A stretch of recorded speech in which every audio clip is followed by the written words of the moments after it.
বক্তব্য রাখছেন ইঞ্জিনিয়ার রাশেদ প্রধান, জাগপার সম্মানিত সভাপতি জনাব রাশেদ প্রধান সহ সভাপতি। বিসমিল্লাহির রহমানির রহিম।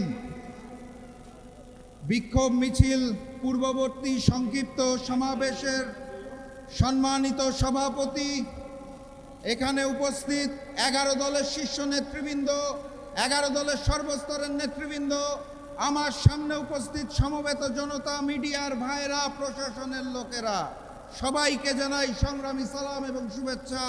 আসসালামু আলাইকুম। একই সাথে একই দিনে দুইটা ভোট হয়েছিল। কয়টা? একটা সংসদ গঠনের জন্য, আরেকটা সংস্কার পরিষদ গঠনের জন্য।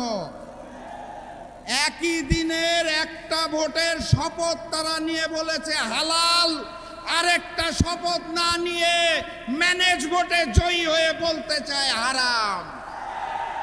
একই দিনে এক ভোট যদি হালাল হয় তাহলে আরেকটা হারাম হতে পারে না। 70% জনগণের হ্যাঁ ভোটের রায়কে যারা অস্বীকার করে বেঈমানি করতে চায় তাদের স্থান এই বাংলার মসনদে হবে না ইনশাআল্লাহ। যাই বলা হয় তারা একটা শব্দ শুনিয়ে দেয়, কি সেটা? সংবিধান। সংবিধান উচ্চারণ করতে গেলে শেষে আসে ধান। তারা ভেবেছে এটা বোধহয় ধানের শীষ, এই কারণে বারবার বলে সংবিধান। এটা ওই যে নির্বাচনের আগে নিকৃষ্ট স্লোগান দিত, কি জানি, লাগারে লাগা ধান লাগা, ওই ধান নয়।